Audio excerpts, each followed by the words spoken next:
This is Team 6, and we are going to give a presentation about Seoul Metropolitan Governments. We are going to inform you about general information, background, pre-design stage, design stage, construction, sustainability, and other issues of the building. The first is general information of the building.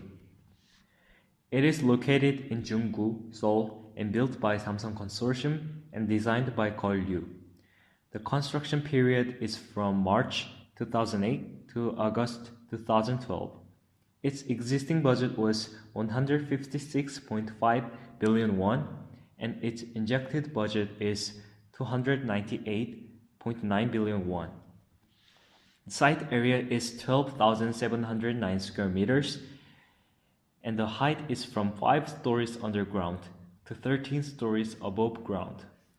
The building to land ratio is 62.56%, and the floor area ratio is 368.44%.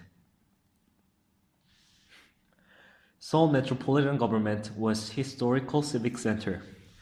It was located in Hanyang-do-song, adjacent to cultural properties. It is now placed in center of Seoul, serving as a government building. The place is where cultural and administrative centers are clustered together. The second is background of the building. To briefly mention the history of the building, the Hansong Department of Joseon, which is the predecessor of the Seoul Metropolitan Government, was replaced by Gyeongsong Department Office on the occasion of Japanese colonial era. After Korea's liberation, it was used as a building for Seoul City Hall. And as a new building was built, the old building was changed to a library in Seoul.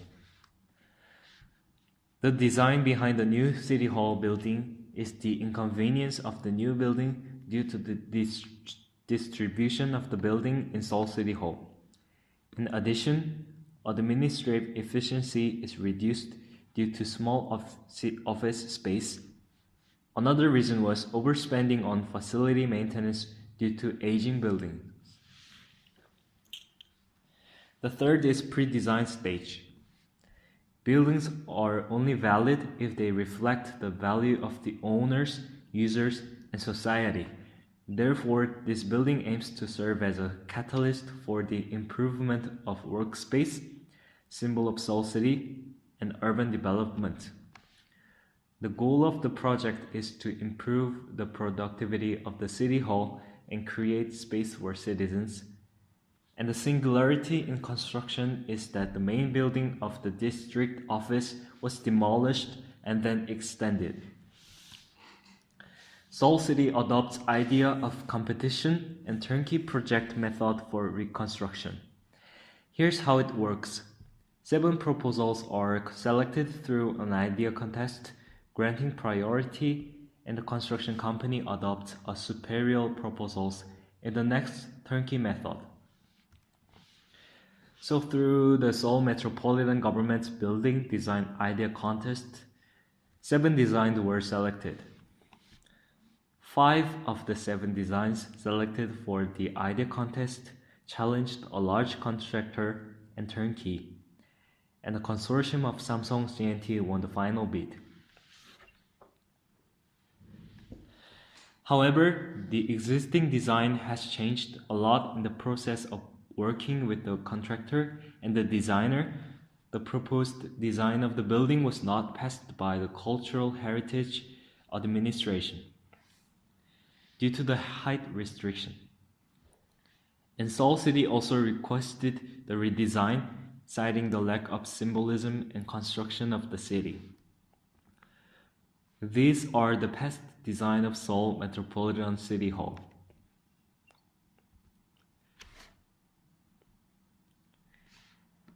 After selecting Samsung Consortium as eligible, the Seoul Metropolitan Government eventually declared a full redesign.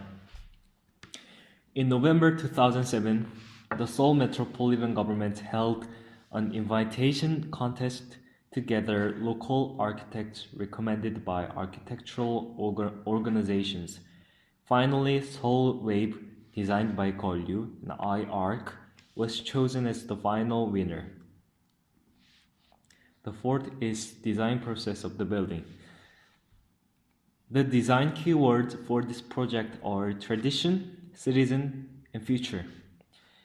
It expressed the symbolism required to form a central space in Seoul in an abstract way, and the traditional Korean architectural style in a modern reinterpretation.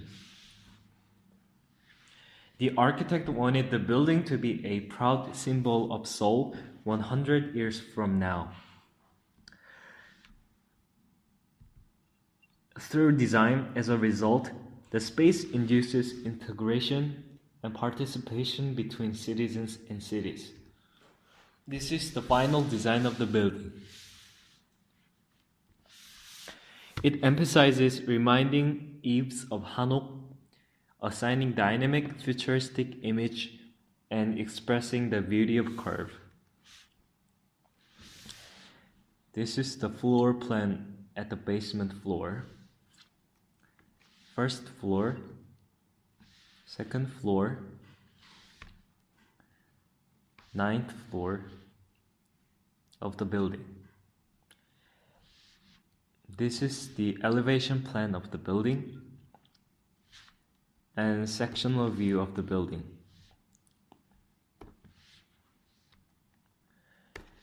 The fifth part is the construction part. The form hanging top-down technique, a method to support the lower part of the slab frame after the suspension of the lower part of the slab frame was manufactured in advance.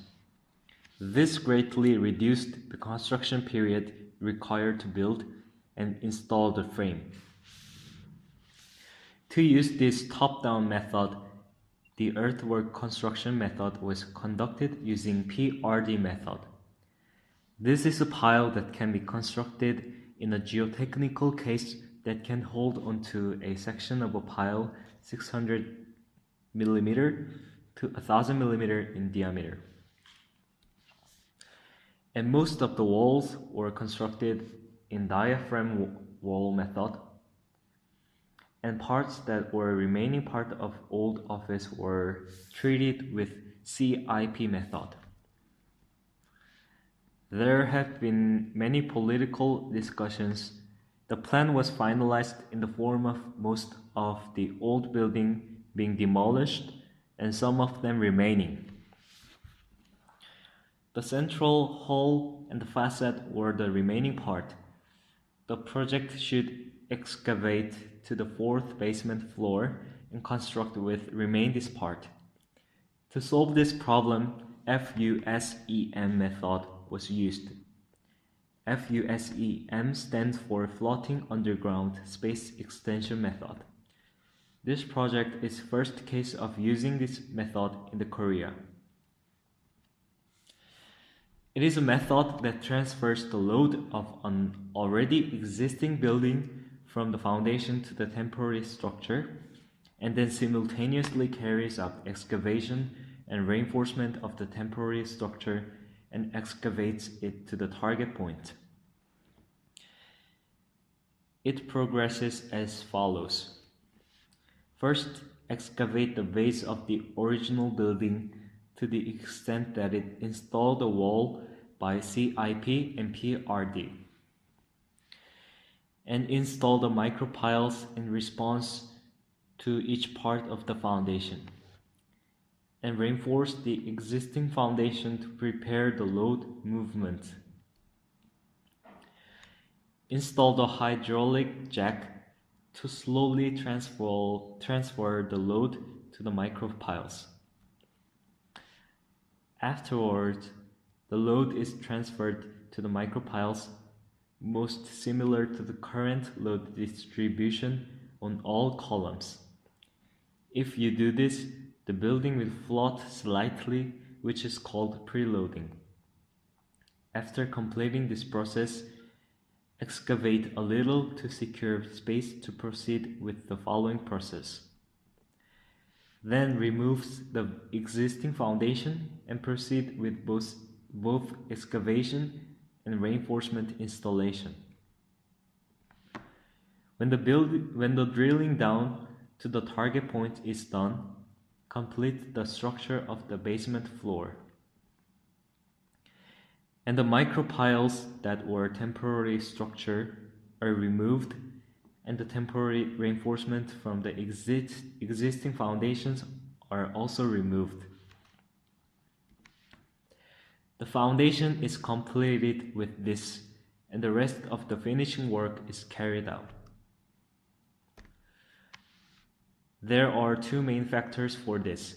One is a system that can adjust the transfer load of each pile to transfer the existing base to the nearest micropile. The other is a precision measuring system that provides an immediate response to the change in the load so transferred. Both of these factors are quite in-depth, which may require a lot of study. The non-linear shape of the upper part was constructed with BIM in order to be placed in a proper position. The method is as follows. Get the coordinates of joint with BIM, install the materials, and the two coordinate values were compared and installed in the verification process. Ecoplazas, a public space, needed a structure that emphasized transparency. A four-side SSG method was used to ensure that the vertical and horizontal members supporting the glass are not externally exposed. This method secures all four sides of glass with sealant. And many glass were all different in shape and size, so all the glasses were numbered, brought in, and installed. The sixth is a sustainability part. One of the key words in the design of the Seoul Metropolitan Government building is the future. It has met keywords through eco-friendly design, so let's take a look at the method. The Seoul Metropolitan Government applied the Smart Grid Energy Management System, which is called EMS, to the renewable energy sources. It is an eco-friendly building that received the first grade in energy efficiency and will cover 24.5% of its energy needs with eco-friendly and renewable energy.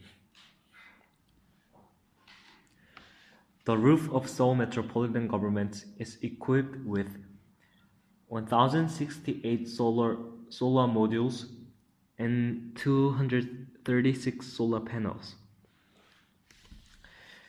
The photovoltaic energy is converted into electrical energy through inverters and supplied to each floor via underground electrical rooms. The solar power energy is used for cooling and heating.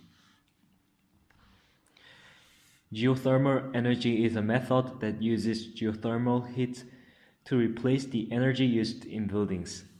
It releases and absorbs energy into the ground to heat water or to heat the building itself. In general, geothermal heat was difficult to use in urban centers where there is no clearance due to the use of geothermal heat.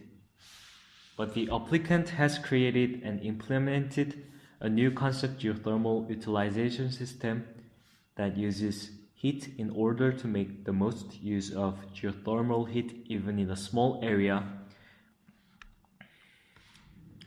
In particular, it is the first attempt in Korea to use geothermal power through the lower part of a building that is implemented by the top-down method.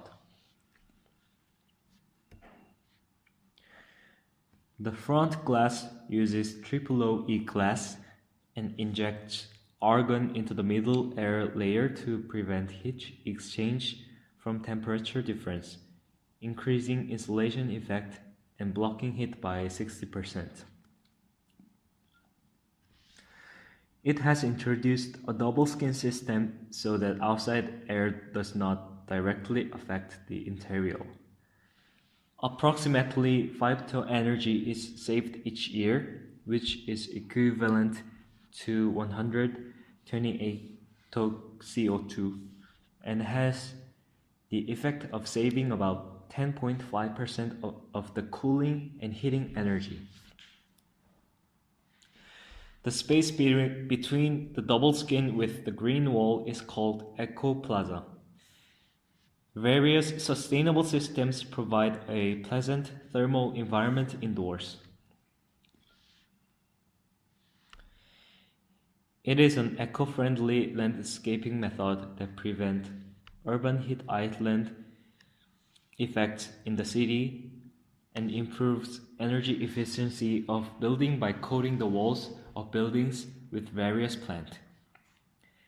This uses plant diversity in various patterns and is efficient as it does not require much space.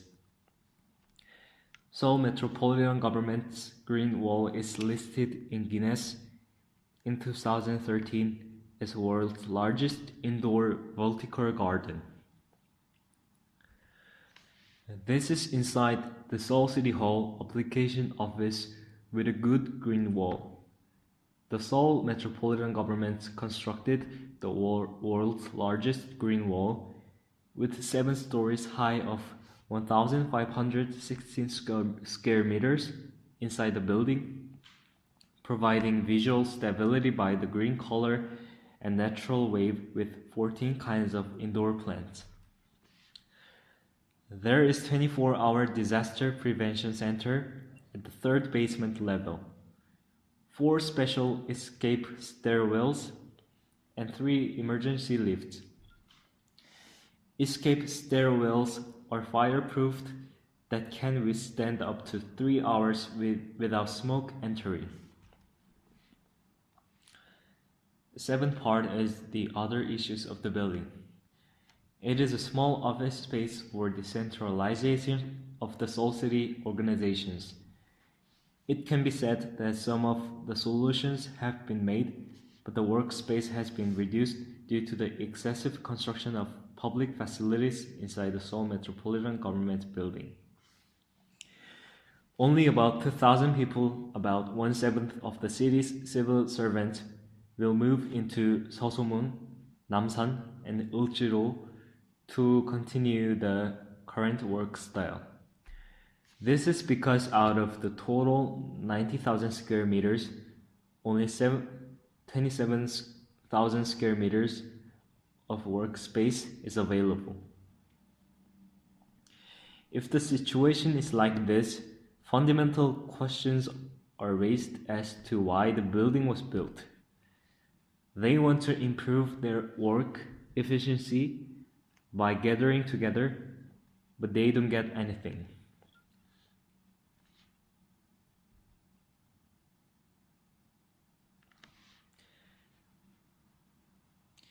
The Donghua Ilbo and the Monthly Space, which specializes in architecture, surveyed 100 building experts on the selection of the best and worst buildings among modern buildings built after Korea's liberation from Japanese colonial era.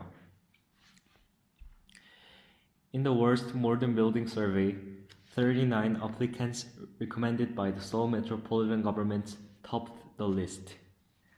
There are harsh criticism that we made a big mistake on our own in the heart of Seoul, where even the Japanese made a special effort.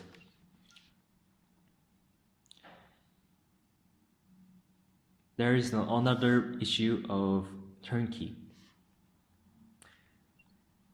There are some reasons for using turnkey. First, it can shorten construction period. In turnkey phase, there is low possibility to change the design, so they can do the working design and construction at the same time.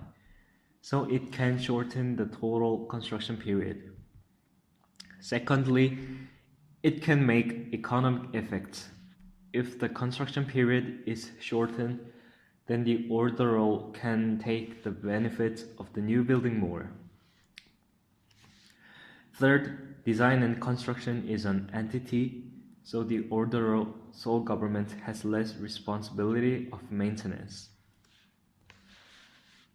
But there are several issues of turnkey.